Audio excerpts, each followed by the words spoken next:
Everyone, हम block 1 पढ़ रहे थे पहले MPC 005 का, जो कि हम पूरा कर चुके हैं। आज हम स्टार्ट करेंगे ब्लॉक 2 MPC 005।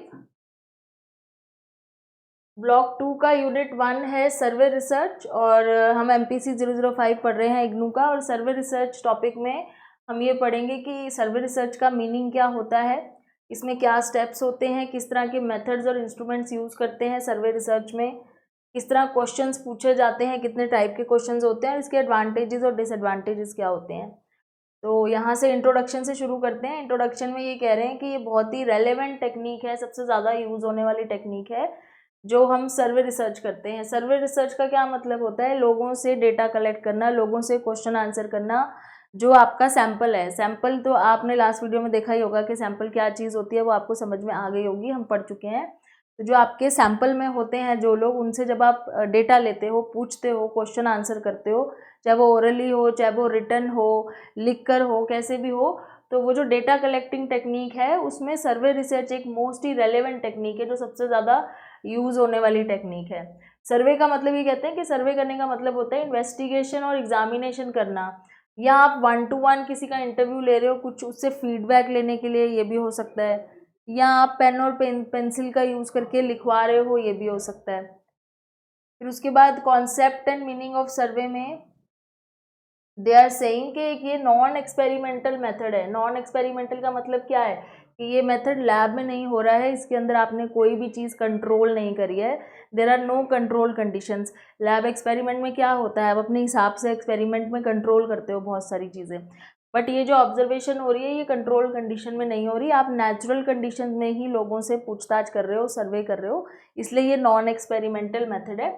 और ये डिस्क्रिप्टिव रिसर्च मेथड है, जिसमें आप जो रिजल्ट आता है उसको डिस्क्राइब करने की कोशिश करते हो, अपनी जो ऑब्जर्वेशन होती है उसको डिस्क्राइब करने की कोशिश करते हो।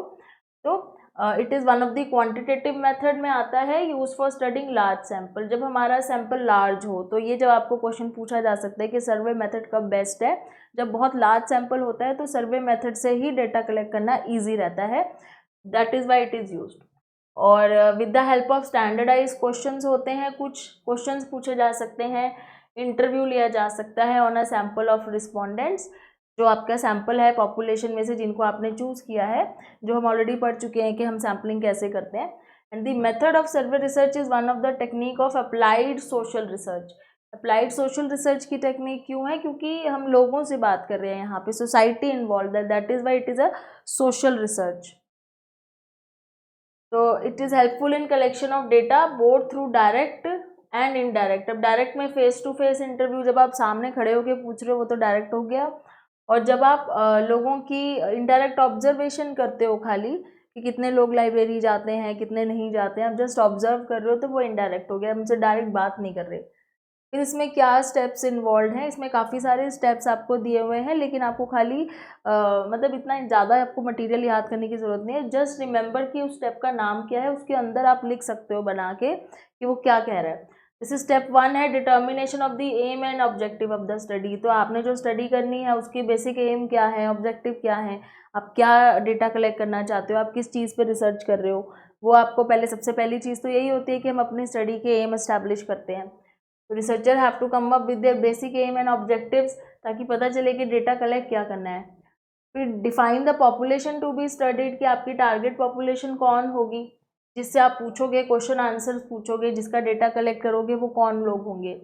थर्ड है design and construct a survey. Survey construct करो, यानी कि इसमें क्या होता है, क्वेश्चन आंसर्स डिज़ाइन करना होता है, and you have to select the instrument for the survey. अब इंस्ट्रूमेंट का मतलब क्या चीज़ होता है, इसमें कौन सा टूल आप यूज़ कर रहे हो, आप टेलीफोनिक इंटरव्यू लोगे, या आप वैसे फेस टू फेस इंटरव्यू करोगे लोगों का, या उनसे आप, आजकल तो जैसे सोशल मीडिया में लिंक भेज देते हैं ऑनलाइन भरने के लिए गूगल फॉर्म का, तो कौन सा इंस्ट्रूमेंट आप यूज़ करने वाले हो। After the selection of the instrument the researcher conducts a pilot study. तो पहले तो पायलट स्टडी करी जाती है, क्योंकि क्या होता है ना, एकदम से हम सारा सर्वे नहीं कर सकते कंडक्ट। तो पहले एक पायलट स्टडी में क्या होता है कि कुछ लोगों से पूछ के एनालाइज किया जाता है कि हमारा जो डेटा हमारे पास आ रहा है वो ठीक आ रहा है कि नहीं, मतलब कि हमें जो चाहिए वही आंसर आ रहे हैं, या क्वेश्चन नहीं समझ आ रहे लोगों को। तो पायलट स्टडी में जस्ट एक चेक किया जाता है कि एक्चुअल में जो डेटा हम थोड़े से लोगों से लेंगे, पहले कुछ लोगों से लिया और उसको स्टडी करा, फिर हमें लगा कि ठीक है, हमें यही चाहिए जो हमें मिल रहा है, मतलब हमारे क्वेश्चंस लोग समझ रहे हैं और आंसर्स उस अकॉर्डिंग कर रहे हैं, तो हम फिर उसको लार्ज सैंपल पे कर सकते हैं। तो रिसर्चर पायलट स्टडी करके एनालाइज करता है कि जो significance and relevance of the instrument जो है वो सही है या नहीं। फिर सेलेक्ट अ रिप्रेजेंटेटिव सैंपल कि आप किसको एग्जैक्टली आप कितने लोगों से भरवाओगे, आपकी टारगेट पॉपुलेशन क्या होगी, क्या वो रिप्रेजेंट कर रही है आपके जो सैंपल हैं, जिन लोगों से आप करवाने वाले हो वो पूरे पॉपुलेशन को रिप्रेजेंट कर पाएगी कि नहीं। तो सैम्पलिंग बहुत ज़रूरी है यहाँ पे, सही तरीके से सैम्पलिंग करना और उन लोगों को चुनना जिन पे आप सर्वे करोगे। फिर ये सब करने के बाद सर्वे भी बन गया आपका, तो अब आप सर्वे एडमिनिस्टर करोगे, यानी कि वो जो आपका इंस्ट्रूमेंट है या टूल है उसको आप यूज़ करोगे डेटा के लिए। तो आप लोगों को लिंक भेजोगे या लोगों को मेल भेजोगे या आप उनको बुलाओगे या आप उनके डोर टू डोर जाके करोगे, जैसे भी आप करोगे। फिर स्टेप 5 है analyse and interpret the finding of the सर्वे। आपने डेटा कलेक्ट कर लिया, अब जो कलेक्टेड डेटा है उसको आपने एनालाइज करना है स्टैटिस्टिकल टूल्स का यूज़ करके। तो ऑब्वियसली इसमें स्टैटिस्टिक्स तो आपको बेसिक आनी चाहिए, क्योंकि आपको जो डेटा मिलेगा वो आप कैसे एनालाइज करोगे। आप 100 से ज़्यादा लोगों का डेटा लेते ही हो मिनिमम, तो उसमें आपको एनालाइज करना है कि ट्रेंड कहाँ जा रहा है, ग्राफ क्या दिखा रहा है, तो स्टैटिस्टिक्स का यूज़ होगा। फिर prepare the report of the survey, finally उसको एनालाइज करोगे, उसको इंटरप्रेट करोगे, उसका रिपोर्ट बनाओगे। रिपोर्ट में ये सारी चीज़ें आ जाएंगी, aim, objective, data analysis, interpretation, discussion of the result, ये सारी आपकी रिपोर्ट बनती है। फिर communicate the findings of the survey, कि फाइनली आप बताओगे कि आपके सर्वे में क्या चीज़ आई, उसको आपने सबको बताना है। आपके सर्वे का पर्पस यही है कि आप लोगों को बता सको कि क्या ट्रेंड में चलता है आजकल, या क्या चीज़ होती है जिस तरह लोग सोचते हैं, कैसे लोग बिहेव करते हैं, ये चीज़ बताना चाहते हो। Research needs to communicate the findings to the target population, कि जिन लोगों से आपने सैंपल लिया है उनको भी और आपकी पॉपुलेशन को भी, कि जैसे जर्नलाइज कर रहे हो आप दूसरे लोगों पे भी, तो उन सबको बताना ज़रूरी है ताकि आपका जो रिकॉर्ड हो सके फॉर्मली। तो ये टोटल 7 स्टेप्स हैं। उसके बाद ये कुछ क्वेश्चन दिए हुए हैं जिसको आप फिल करके चेक कर सकते हो अपना नॉलेज को कि आपको समझ में आए कि नहीं answers. Then we have methods and instruments use in collecting data through survey research, के हम कौन कौन से मेथड और इंस्ट्रूमेंट यूज़ कर सकते हैं। तो सबसे पहला देखो यहाँ पे दिया हुआ है सैम्पलिंग करनी है, सबसे पहली चीज़ है। सैम्पलिंग का मतलब क्या है कि आप लोगों को सेलेक्ट कर रहे हो कि आप किसके ऊपर रिसर्च करोगे। तो it is a technique that is it in itself act as an instrument in collecting data. अब एग्जाम्पल देखो, if the researcher wants to study the level of job satisfaction amongst the employees of an organisation, then the researcher can select and study the attitude of at least 10% of each department of organization। मतलब आप sampling सही तरीके से करो। सबसे पहला तो आपका यही इंस्ट्रूमेंट है कि आपने सही लोगों को चुना है। सबसे पहले चुनना लोगों को कि आपके सैंपल कौन होंगे अकॉर्डिंग टू योर ऑब्जेक्टिव, ये बहुत ज़रूरी है। ओके, नेक्स्ट फिर आप क्वेश्चनर बनाओ। क्वेश्चनर क्यों बनाना है? क्योंकि आपको क्वेश्चंस पूछने हैं उन लोगों से। तो क्वेश्चनर का मतलब होता है क्वेश्चन की लिस्ट। क्वेश्चन बनाने हैं बहुत सारे, तो उसमें आप किस तरह के क्वेश्चंस रखोगे? मल्टीपल चॉइस क्वेश्चन होंगे कि वो ऑप्शंस वाले क्वेश्चंस होंगे, जैसे क्लोज एंडेड और ओपन एंडेड बोलते हैं। क्लोज एंडेड का मतलब उसमें आपने ऑप्शन दिया है, उसी में से चूज करना है। ओपन एंडेड का मतलब है जैसे आप सिर्फ क्वेश्चन लिख दो, आंसर चाहे वो जो मर्जी लिखे वो उसकी मर्जी है। तो ये किस तरह के क्वेश्चंस होंगे? तो questionnaire can be administered to the sample in 3 ways. 3 तरीके से आप क्वेश्चंस पूछ सकते हो। आप या तो मेल कर दो, या आप ग्रुप के साथ इकट्ठे बिठा के उनसे पूछो, या आप हाउस होल्ड ड्रॉप ऑफ सर्वे, मतलब उनके घर घर जाके पूछना। तो मेल सर्वे में क्या होता है, हम soft copy of the questionnaire लोगों को मेल कर देते हैं और उनको बोलते हैं कि आप इसको भर के और वापस हमें रिस्पॉन्ड कर दो, तो हमें मेल से ही मिल जाता है। तो इसमें क्या होता है, एक तो इसमें कोई ज़्यादा खर्चा नहीं है क्योंकि आपको मेल करना है, टाइम कम लगता है, कन्वीनियंट मेथड है। Then we have group administered questionnaire. Group में क्या होता है कि हम जो रिसर्चर्स होते हैं call for a large number of respondents to be present at a stipulated period as a group. आपने एक जगह पे सबको बुला लिया कि हम आपको सबको यहाँ इनवाइट कर रहे हैं क्योंकि आपने एक सर्वे करना है, तो वहाँ पे लोगों को आपने बुला के सबको एक साथ क्वेश्चन बांट दिया, क्वेश्चनर बांट दिया, जिसमें वो पेपर पे ही आंसर्स को टिक कर सकते हैं। इसकी एडवांटेज ये है कि रिस्पॉन्डेंट्स क्लैरिफाई कर सकते हैं अगर उनका डाउट है। तो मेल में क्या होता है, यूजुअली रिस्पॉन्डेंट्स जो है ना क्लैरिफिकेशन नहीं पूछते, उनके पास कुछ आया उन्होंने भर के भेज दिया, चाहे समझ आया नहीं आया। पर अगर सामने होंगे तो आपसे पूछ सकते हैं। Then household drop off में आप पर्सनली हैंड ओवर कर सकते हो, डेटा कलेक्ट करने के लिए जा सकते हो। आपने जैसे सेंसस का देखा होगा कि सेंसस का सर्वे होता है तो लोग घर में स्पेशली पूछने आते हैं आपकी फैमिली की details, that is household drop off है। कि आप घरों में जाके pick and drop facility provide करी जा सकती है रिसर्चर को, जिससे वो यूज़ कर सकता है। तो क्वेश्चनेयर भरवाने का काम ऐसे हो सकता है। फिर अगर आप क्वेश्चनेयर नहीं भरवा रहे हो, आप इंटरव्यू से उनका फेस टू फेस इंटरेक्शन कर रहे हो, जिससे आपको लगता है कि आपको ऑनेस्ट आंसर मिलेंगे, आपके रिस्पॉन्सेज जो है ज़्यादा बेटर समझ में आ जाएंगे, तो इंटरव्यूअर जो इंटरव्यू ले रहा है वो डायरेक्टली इंटरव्यूई से पूछता है क्वेश्चंस, ठीक है। अब unlike questionnaire, interviewer has an opportunity to ask and follow up question. अब यहाँ पे क्या है ना, जो इंटरव्यूअर है ना वो पूछ सकता है, फॉलो अप कर सकता है, फिर मतलब बात सामने बैठ के बात कर रहे हैं तो 2-3 चीज़ें पूछी जा सकती हैं, या अगर क्वेश्चन समझ नहीं आया हो तो वहाँ पे समझाया भी जा सकता है, ये फ़ायदा है इंटरव्यू का। तो यहाँ पे कहते हैं कि ये वाला मेथड उसके लिए बेस्ट सूटेबल है जहाँ पे आपको ओपिनियन चाहिए लोगों की, क्योंकि ओपिनियन में क्या होता है, कई बार घुमा फिरा के भी पूछी जा सकती है या बहुत तरीके से बोला जा सकता है। लिखते टाइम लोग बहुत ज़्यादा रिस्ट्रिक्टेड लिखते हैं, कम लिखते हैं, तो इसलिए ओपिनियन में पूछना ज़्यादा अच्छा रहता है। इसके भी 2-3 इंटरव्यूज़ होते हैं, जैसे एक स्ट्रक्चर्ड इंटरव्यू होता है। स्ट्रक्चर्ड का मतलब है पहले से ही आपने इंटरव्यू का स्ट्रक्चर फिक्स कर रखा है कि इतने ही क्वेश्चन पूछे जाएंगे। वो स्क्रिप्टेड बोलते हैं ना, जैसे हम इसको फिल्म मेकिंग की लैंग्वेज में, मतलब पहले से ही क्वेश्चन फिक्स्ड है और पता है कि इतने ही क्वेश्चन पूछे जाएंगे। रिस्पॉन्डेंट को नहीं पता, लेकिन रिसर्चर को पता है कि मुझे सबसे सेम क्वेश्चन पूछने हैं और यही क्वेश्चन पूछने हैं, तो पहले से प्री प्लान्ड है आपका। अनस्ट्रक्चर्ड में क्या है कि आप प्लान नहीं करते हो, सामने रिस्पॉन्डेंट आपके बैठा है और आप उसे उसी के आंसर से जो क्वेश्चन निकल के आ रहा है वो पूछते जा रहे हो। जैसे यूजुअली इंटरव्यूज़ में होता ही है कि इंटरव्यूई ने कुछ आंसर दिया, फिर आपने उसी आंसर में से कोई क्वेश्चन निकाल के पूछ लिया। तो कोई प्लान नहीं है क्वेश्चन, माइंड में 2-3 चीज़ें हैं कि मुझे ये पूछनी है, बाकी जैसे वो जवाब देगा मैं वैसे पूछते रहूँ, उसको अनस्ट्रक्चर्ड कहते हैं। टेलीफोनिक इंटरव्यू में टेलीफोन करके पूछा जाता है। तो ये 3 तरीके हैं इंटरव्यू के, क्वेश्चनेयर और इंटरव्यू, ठीक है। फिर टाइप्स ऑफ सर्वे रिसर्च में भी अलग अलग टाइप की सर्वे रिसर्च हो सकती हैं। तो यहाँ पे बोला है कि देखो, डेटा कलेक्शन के लिए या तो क्वालिटेटिव हो सकता है जहाँ पे ओपन एंडेड क्वेश्चन पूछ रहे हो, या क्वांटिटेटिव हो सकता है जहाँ पे आप चॉइस वाले आंसर पूछते हो, जिसको फोर्स चॉइस क्वेश्चन कहते हैं। क्वालिटेटिव मतलब आपको क्वालिटी चाहिए आंसर्स की, तो आपने ओपन एंडेड क्वेश्चन पूछे कि वो जो चाहे वो लिख सकते हैं उसमें, आप बोल सकते हैं। क्वांटिटेटिव मतलब आपको प्रॉपर क्वांटिटी चाहिए आंसर्स की, तो आपने उनको चॉइस वाले आंसर दिए ताकि वो सब सेलेक्ट करें और उसमें आपको सब आंसर सारे मिल जाएं। बेशक चॉइसेस आपने दिया उसी में से करें, पर सारे आंसर हो आपके पास, ठीक है। अब क्रॉस सेक्शनल सर्वे क्या होता है? क्रॉस सेक्शनल सर्वे का मतलब है which is used by the researcher when he or she wants to collect data from varied or different type of groups, that may be in terms of age, sex, मतलब आपको अगर एक ही single time पे अलग अलग variety of people या अलग अलग डिफरेंट पीपल से चाहिए, तो वो क्रॉस सेक्शनल डेटा हो गया। चाहे उनकी एज चाहे अलग अलग हो, चाहे नेशन अलग हो, तो आपको एक ही टाइम पे सबसे अगर चाहिए तो that is cross sectional. An example of such a survey can be study of effect of socialization of children of different age groups of a particular country।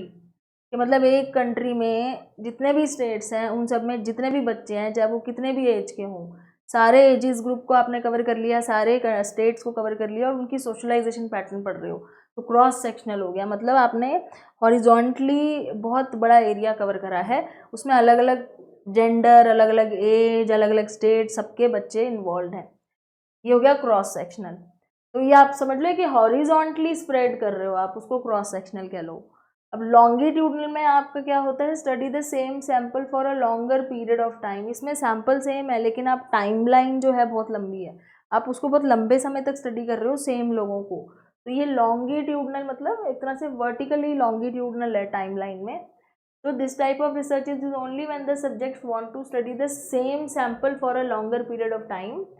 और इसमें क्या स्टडी करते हैं, जैसे किसी का बिहेवियर कैसे चेंज होता है, जब वो धीरे धीरे एज बढ़ती है तो बिहेवियर कैसे चेंज होता है, एटीट्यूड कैसे चेंज होता है। अगर मान लो आपने ये देखना है कि ग्रेजुएशन के बाद लोगों का एटीट्यूड, बच्चों का एटीट्यूड कैसे बदलता है, तो पहले आपने वो जब वो स्कूल से पास आउट हुए उनको तभी आपने स्टडी करना शुरू किया, फिर वो कॉलेज गए, कॉलेज के बीच में उनका एटीट्यूड कैसे चेंज हो रहा है, आप उनको रेगुलर स्टडी कर रहे हो, फिर वो ग्रेजुएट हो गए, उसके बाद फिर आपने देखा कि उनके एटीट्यूड में क्या चेंज आया। तो सैम्पल सेम है लेकिन लॉन्गिट्यूडनली मतलब टाइमलाइन के साथ साथ आप उनको रेगुलर स्टडी करते जा रहे हो, दैट इज लॉन्गिट्यूडनल।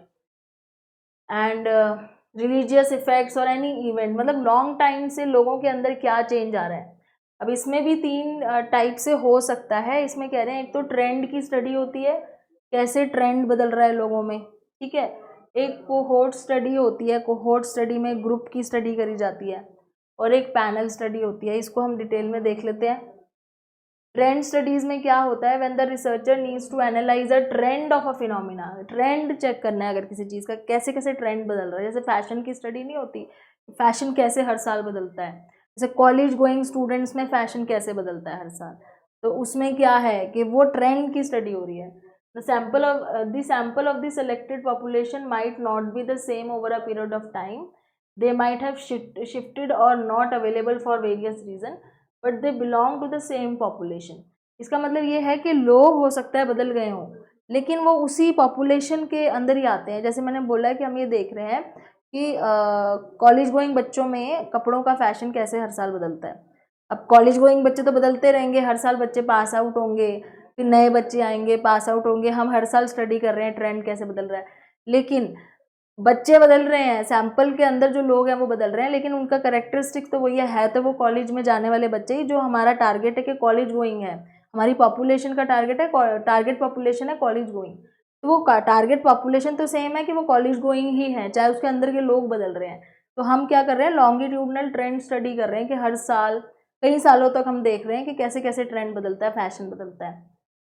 तो इन्होंने जो एग्जाम्पल दिया है कि आप जैसे आप देख रहे हो कि हर साल कितने ग्रेजुएट जो है ना वो लाइब्रेरी जाते हैं, तो हर साल ग्रेजुएट लोग तो बच्चे तो बदलेंगे, लेकिन है तो वो ग्रेजुएट ही, जो अगले आएंगे वो भी ग्रेजुएट होंगे, उसके अगले भी ग्रेजुएट होंगे, तो वो कितनी बुक्स यूज़ कर रहे हैं वो स्टडी कर रहे हैं, ठीक है। कोहोर्ट में क्या होता है, the focus of this type of longitudinal studies on a particular population which is sample and studied more than once within a time gap.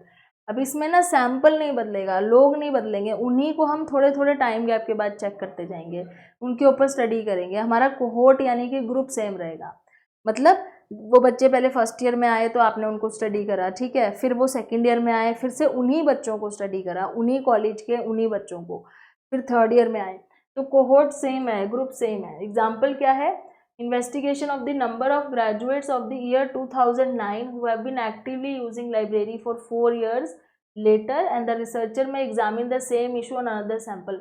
मतलब 2009 में जो बच्चों ने कॉलेज में एडमिशन ली उनको स्टडी करा कि वो कितना लाइब्रेरी यूज़ करते हैं जब वो नए नए स्कूल कॉलेज में आते हैं, फिर 4 साल पढ़ने के बाद फिर से वही बच्चे जो ग्रेजुएट हो गए हैं उस टाइम भी स्टडी करा कि फिर वो लास्ट में वो उन्होंने उनके अंदर क्या चेंज आया, उन्होंने तब कितना यूज़ करा बुक्स को, लाइब्रेरीज़ को।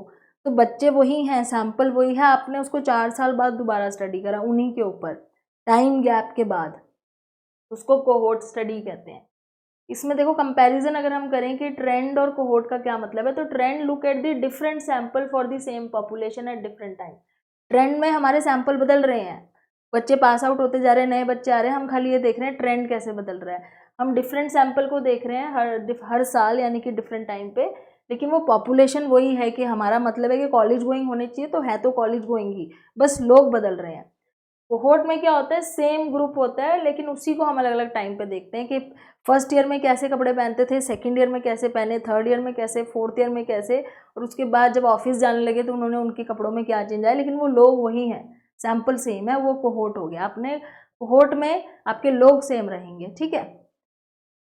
देन पैनल स्टडी आता है, the researcher in a panel study uses same sample of people every time and the sample is called a panel.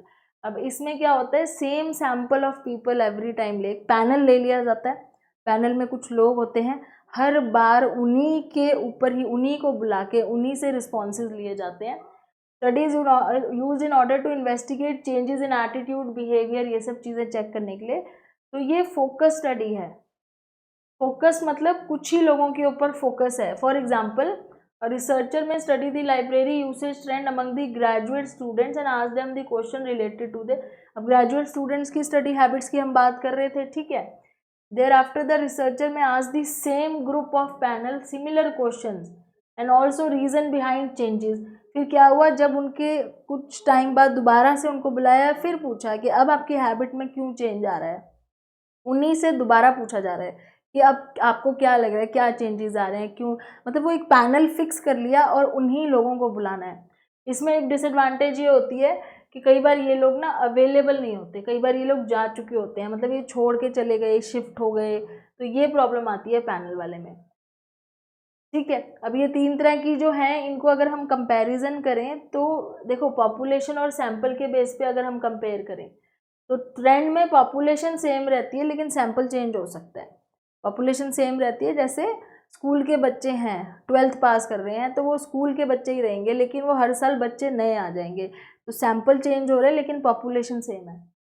फिर कोहोर्ट स्टडी में क्या होता है कि एक स्पेसिफिक कोहोर्ट पे ही बार फोकस रहता है कि हमें स्कूल के बच्चों पे ही फोकस करना है। उसमें आपका सैम्पलिंग जो है सेम ग्रुप की होती है लेकिन एक टाइम गैप के बाद होती है कि जब वो बच्चे 9th में थे फिर स्टडी हैबिट्स कैसी थी, फिर 10th में आए तो स्टडी हैबिट्स कैसी है, 11th में आए तो कैसी है, 12th में आए तो टाइम गैप चेंज हो रहा है लेकिन सैम्पल वही है, आप उन्हीं के बार बार स्टडी कर रहे हो। पैनल स्टडी में same individuals are surveys each time, और पैनल स्टडी में भी आपने एक पैनल सेलेक्ट कर लिया, उसमें आप कोई चेंज नहीं कर रहे हो, उसी पैनल से बार बार पूछ रहे हो। अच्छा, फोकस के बेस पे देखें तो ट्रेंड में broad changes with the population, trend study में हमारा जो फोकस होता है ना वो ये होता है कि ट्रेंड कैसे बदल रहा है। कोहोर्ट स्टडी में डेवलपमेंटल चेंज देखी जाती है कि उस कोहोर्ट में ना डेवलपमेंट कैसे हो रही है, वो बच्चे बड़े होते तो कैसे डेवलप हो रहे हैं, उनकी थिंकिंग कैसे बदल रही है। कोहोर्ट सेम है लेकिन डेवलप हो रहा है। पैनल में हम देखते हैं कि सेम सेट ऑफ इंडिविजुअल्स में क्या चेंजेस आ रहे हैं और क्यों आ रहे हैं, तो same set of individuals same लोगों में क्यों आ रहे हैं वो चेंजेस। उसके बाद डेटा कलेक्शन में क्या फ़र्क होता है। ट्रेंड स्टडी में different sample from the same population से डेटा लिया जाता है, कोहोर्ट में सेम कोहोर्ट से ही डेटा लिया जाता है बार बार, ठीक है। और पैनल में the same individuals are study, तो कोहोर्ट ग्रुप है, पैनल इंडिविजुअल्स हैं, ये फ़र्क है, ये ध्यान रखना। कई बार ये भी कन्फ्यूजन हो जाती है, बच्चे कह रहे हैं कि कोहोर्ट में भी सेम लोगों से पूछ रहे हैं, पैनल में भी, पर cohort is a large group, very large group. मतलब कोहोर्ट में आप कह सकते हो कि आप दिल्ली के सपोज प्राइवेट स्कूल के 9th क्लास के बच्चों से शुरू करा, सारे स्कूल के जितने भी दिल्ली में स्कूल हैं, और उन्हीं को आपने 10th में 11th में, बहुत बड़ा ग्रुप है, ठीक है।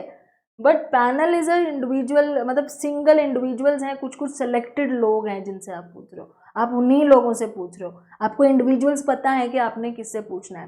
तो ये थोड़ा माइन्यूट सा फ़र्क है कोहोर्ट और पैनल में। फिर ट्रेंड में क्या चैलेंजेस आते हैं, आपको ये इंश्योर करना पड़ता है कि आप सेम पॉपुलेशन वाले ही लोग उठाओ, कि आपने अगर कॉलेज वाले लेने हैं हर साल तो वो कॉलेज वाले ही होने चाहिए, या स्कूल है तो स्कूल वाले को, आपका जो ट्रेंड है ना वो पॉपुलेशन सेम होना चाहिए। कोहोर्ट में होता है कि अगेन आपको कोहोर्ट सेम होना चाहिए जिसको आप बार बार स्टडी कर रहे हो, ठीक है। एंड पैनल में लोग सेम होने चाहिए, और प्रॉब्लम ये आती है कि लोग जो हैं वो कई बार अनअवेलेबल होते हैं। प्रैक्टिकल एग्जाम्पल एक और दिया हुआ है कि ट्रेंड में लिखा है, जैसे सपोज आपने एनुअल हेल्थ सर्वे करना है लोगों का, एडल्ट्स का, कि हर साल स्मोकिंग के ट्रेंड में क्या चेंज आ रहा है, बढ़ रही है या कम हो रही है।